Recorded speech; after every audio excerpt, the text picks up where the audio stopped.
Hello ladies and gentlemen, this is Wales. I'm here with my second daughter Enea, and we're gonna show you how to prepare some rabbit stew.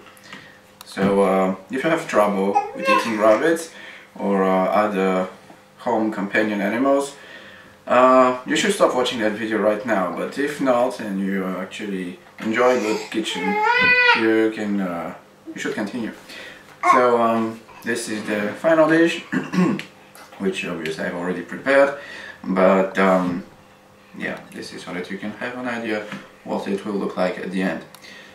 So let's get started.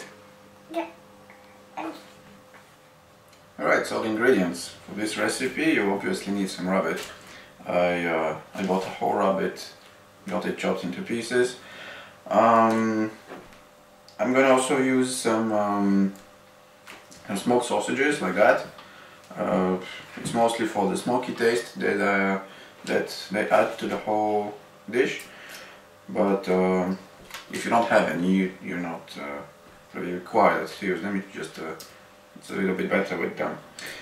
Other than that, it's basically a mixture of a lot of vegetables that you like.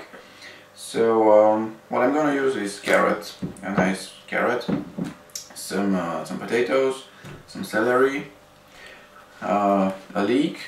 You can replace it with some other type of onion if you prefer, some peppers, and mushrooms.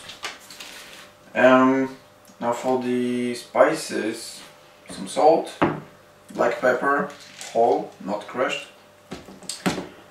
some Greek black olives, and lastly I'm going to use a mixture of herbs which is called herbe de Provence in France, and apparently it's well known, so I guess you can find this anywhere, but for your information, it just contains a lot of different herbs like rosemary, thyme, what else? Basil, oregano, and other stuff.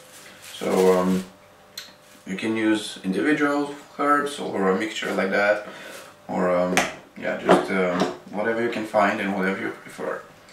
So that's it for the ingredients. Now, before I continue, I'm just gonna clean up the vegetables and chop them up. So see you in a bit. Right, so I've prepared the vegetables, so they're all peeled and ready to be chopped. But for now, I'm just gonna leave them to the side. I'm gonna start with the smoked sausages.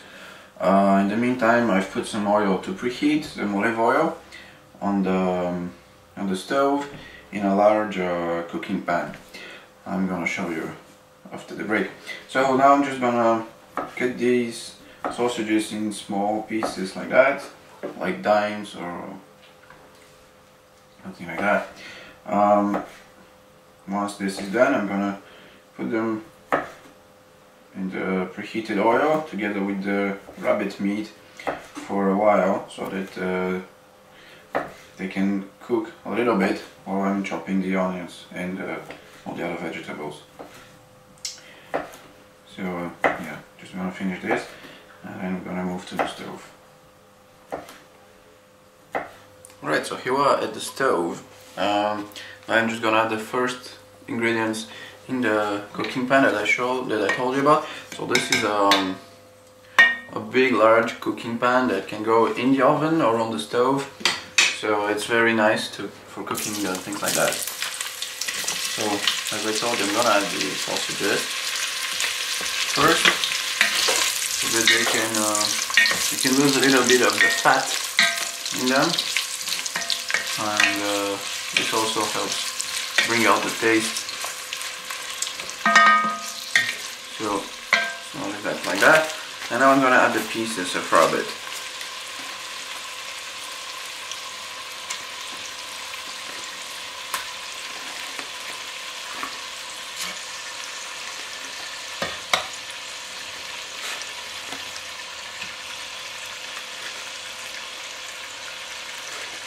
So my pan is almost not big enough for this, so make sure to use a large pan if you're cooking a whole rabbit.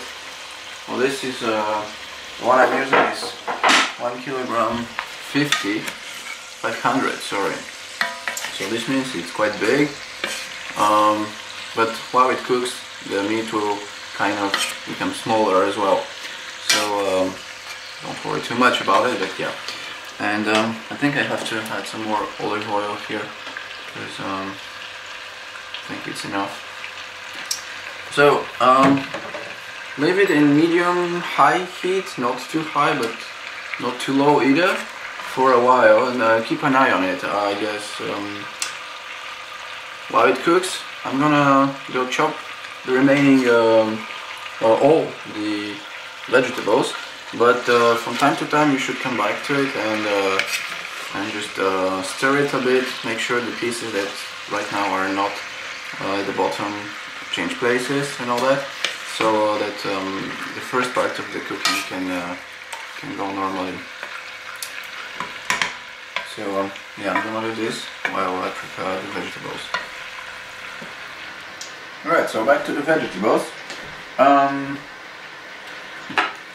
If you're using a whole rabbit and you got the liver and the other internal organs with it, keep them to the side, because they cook much faster than the rest of the meat and the vegetables. So what you have to do is just put them to the side, and you're gonna add them a bit later, towards the end of the cooking process.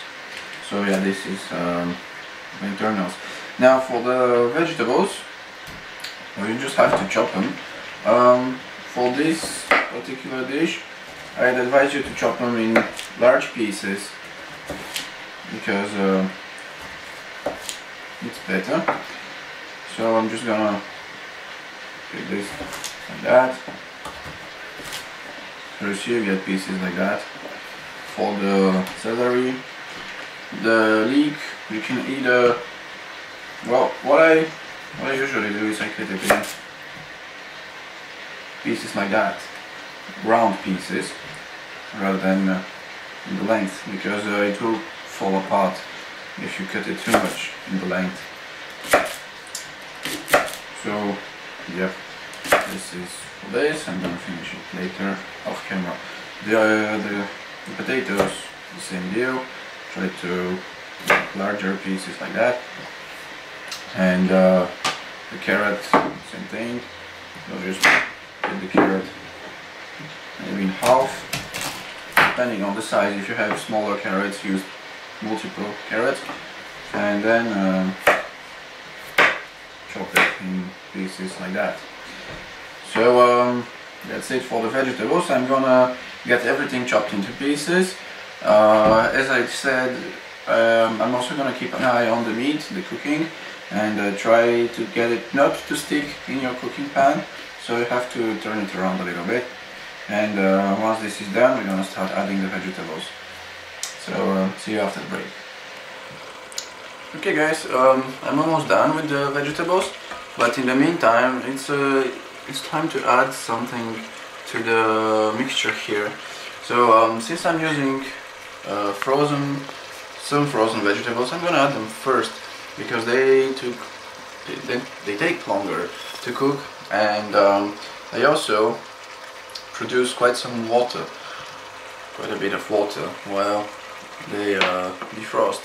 So it's nice to have them, to use them first, so that you can see how much water this will add to your dish, and this way you can see how much you should add later on. So just add them. And something that I forgot, some white wine is always nice with rabbits and chicken. So I'm just gonna add this white wine. It will help cooking a bit, add a little bit of taste, and yeah, that's it. So I'm gonna leave this like this for now, and I'm gonna finish the vegetables, and then I'm gonna start adding them here. So see you after the break. Alright, so the huge pile of vegetables is now ready. So I'm just gonna start adding them slowly to the cooking pan. So to this, I think, I'm not even sure that this will fit in this cooking pan, but we'll see.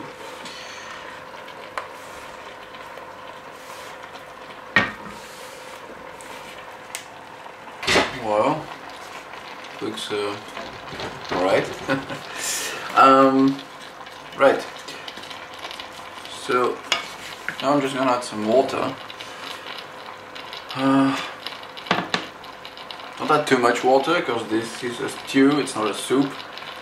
What you want is to have enough water to have most of the vegetables and the rabbit covered in water, like that. I don't know if you can see the level here, but this is basically what you want, more or less. And when the vegetables and the meat get softer, they should get a bit lower inside the cooking pan. So in any case, if they don't, if you find that there's not enough water, you can always add some more, just don't overdo it. And keep stirring it from time to time, so that the things that are on top can cook as well. Now what's left is the spices, which I'm gonna bring.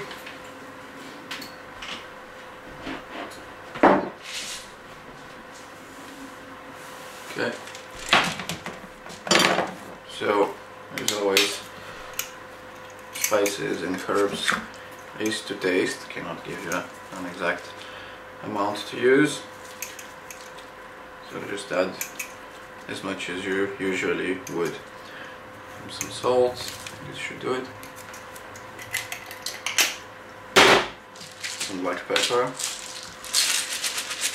Don't add too much of this because it adds a lot of taste, and if you have kids they have trouble eating it, so yeah, this should be fine, I think. Next, the herbs. You can use a lot of herbs, it's always nice.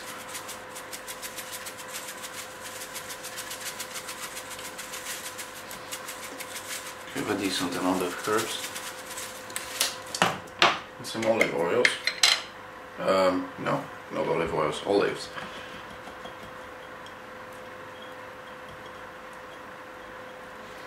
Like that.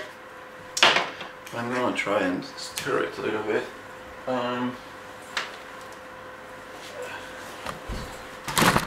Oops, the camera almost got destroyed in the process.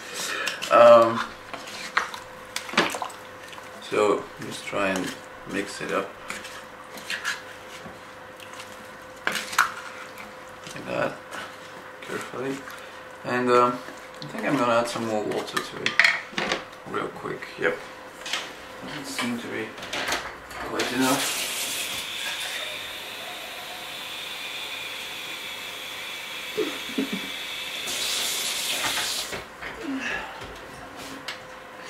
Alright, here's the water. I think this is better now. Some of the water will also evaporate during the cooking, so should take this into consideration.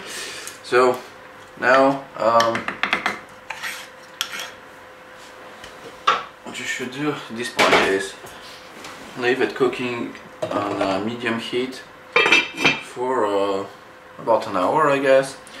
And if you have the internals, like the liver and stuff from the rabbit, you should add them like some around midpoint of the cooking, like 30 minutes later. Just chop them into pieces and add them to the mixture. If you don't, you just have to wait until it's done, and that's it. So yeah, I'll leave this here, and I'm gonna show you when it's done. Alright, ladies and gentlemen, the stew is now ready. So there you can see it. Yeah, don't touch it. So everything looks nice and soft now. The vegetables are all soft. The meat looks well cooked. As I said, at some point I added the chopped liver to the whole mixture. Now one thing that I wanted to tell you is that if you end up with a lot of sauce that's too liquid, maybe like that. If you don't like it that liquid, you can always add some more, not some more, but some flour, and mix it well. So this will get you a thicker sauce, which is usually better for stews. But yeah, it's up to you. So that's it for this dish. Hope you like it and see you soon at What's to Eat.